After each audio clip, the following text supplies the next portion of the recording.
दीपज्योतिर्नमोऽस्तुते दीपज्योतिर्नमोऽस्तुते।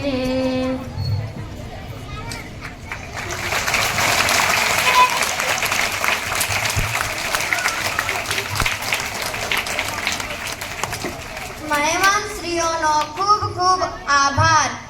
હવે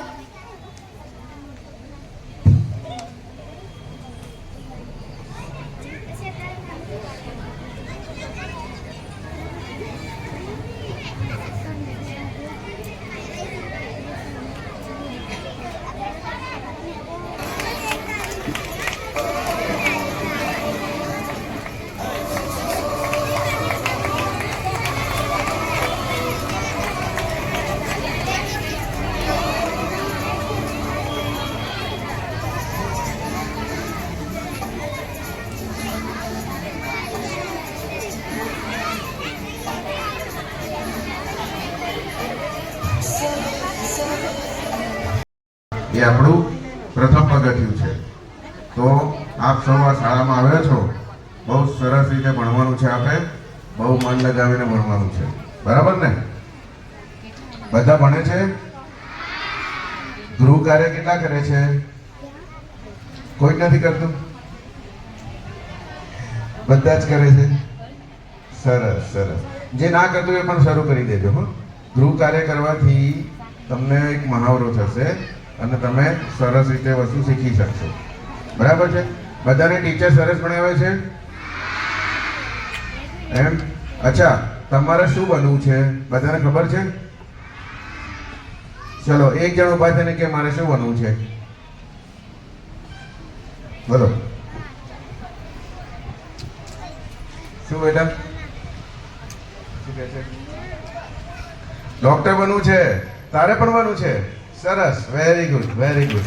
જો આટલા નાના નાના બાળકોને ખબર છે મારે શું બનવું છે, એમનામાં એક સપનું હોય છે અને એ લોકો એક ઉગતી કળી સમાન છે, બરાબર? આપણે સપનાનું એમને જે એમના અંદર એમને જે સપનું રાખ્યું છે ને એનું સિંચન કરવાનું છે, એ સપનું સાકાર થાય ને એવો પ્રયત્ન કરવાનો છે। એટલે અહીંયા મોટી સંખ્યામાં જ્યારે વાલીઓ ઉપસ્થિત છે ને ત્યારે જવાબદારી બને છે કે આપણા બાળકના સપનાને આપણે સાકાર કરીએ। દરેક બાળક એક સપનું લઈને જન્મતું હોય છે। જ્યારે તમે વાલીઓ, જ્યારે તમે નાના બાળકો હશો ત્યારે તમે કંઈક વિચાર્યું હશે કે હું આવું બનીશ કે આવા બનીશ, એવું કંઈક તમે વિચાર્યું હશે। તમે એટલા માટે એવું વિચારો છો કે તમે સમાજમાં રહો છો ને સમાજમાં બધા વ્યક્તિઓને તમે જુઓ છો। ડૉક્ટરને જુઓ છો તો તમને ખ્યાલ છે કે ડૉક્ટર આપણું દવા આપીને દુઃખ અને દર્દ દૂર કરે છે। ડૉક્ટરની જિંદગી એક બહુ સારી વસ્તુ છે, પ્રતિષ્ઠાભરી છે, માનભરી છે, બધાને સમાજમાં બહુ ઉપયોગી થાય છે, એટલે આપણે ડૉક્ટર બનવાનું વિચારતા હોઈએ છીએ। એ આપણા એક માઇન્ડમાં એક ચિત્ર છે।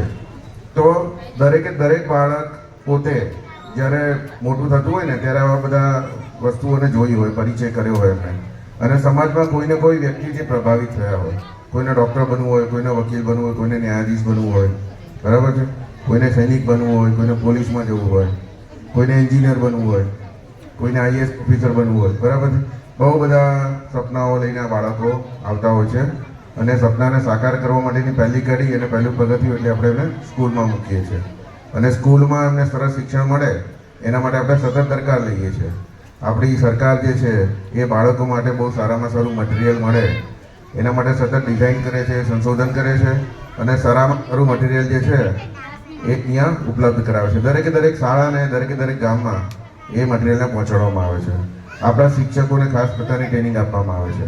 આપણા બાળકોનું ભણતર કેવું છે એના માટે ખાસ મોનિટરિંગ કરવામાં આવે છે। આપણા શિક્ષકોને મદદરૂપ થવા માટે સીઆરસી અને બીઆરસી આપણા જે મિત્રો છે, આપણા જે ઓફિસર્સ છે, સતત અહીંયા શાળાને વિઝિટ કરતા રહેતા હોય છે અને બાળકની પ્રવૃત્તિઓ, બાળકો કેવી રીતે ભાગ લે છે અલગ અલગ પ્રવૃત્તિઓમાં, એ બધી વસ્તુનું સતત નિરીક્ષણ કરતા રહેતા હોય છે। શાળામાં માત્ર ભણવાનું નથી હોતું, તમારા જીવનના ઘડતર માટે પણ મહત્વની બાબતો અહીંયા શીખવવામાં આવતી હોય છે। જેમ તમે સમૂહમાં એક સરસ રીતે પ્રાર્થના કરી, સાંસ્કૃતિક કાર્યક્રમો રજૂ કર્યા, તમે મ્યુઝિક રજૂ કર્યું, બરાબર છે? અહીંયા શાળામાં જે ભણવામાં જે પ્રથમ નંબર આવ્યા હતા, દ્વિતીય નંબર આવ્યા હતા, એમનું આપણે સન્માન કર્યું। તો આ બધું શાળામાં અનેકવિધ પ્રવૃત્તિઓ થતી હોય છે, ખેલકૂદ પણ થતું હોય છે, વૃક્ષારોપણ થતું હોય છે, જુદી જુદી ટૂર થતી હોય છે। આ બધાથી આપણે ઘણું બધું શીખીએ છીએ, ઘણું બધું આપણા જીવનમાં મળે છે। જો આપણે ઘરે બેસીએ ને તો આ બધું ના શીખવા મળે. બરાબર છે? શાળા તમારા જીવનનું ઘડતર પણ કરે છે, તમને ભણતર પણ આપે છે અને તમને એક એવા વ્યક્તિ બનવા માટેની શરૂઆત કરે છે કે જેથી આગળ જઈને તમે તમારા સપના પણ સાકાર કરી શકો અને એક બહુ સરસ રીતે તમે વિદ્યાર્થીમાંથી પછી એક નાગરિક બનો અને આપણા રાષ્ટ્રમાં સારામાં સારું કોન્ટ્રીબ્યુશન કરો, સારામાં સારો તમારો ફાળો આપો. બરાબર ને? આપણે 26મી જાન્યુઆરીએ જે પરેડ થતી હોય છે એમાં કેટલા બાળકો ભાગ લે છે? કેટલા બાળકો જાણે છે પરેડને? બરાબર છે? 26મી જાન્યુઆરી જે બાળકો વીરતાભર્યું કાર્ય કર્યું હોય એનું પણ સન્માન કરવામાં આવે છે દિલ્હીમાં આપણા રાષ્ટ્રપતિશ્રીના હસ્તે. ખબર છે તમને? પછી ઘણા બધા ટેબ્લોસ હોય છે, પરેડ થતી હોય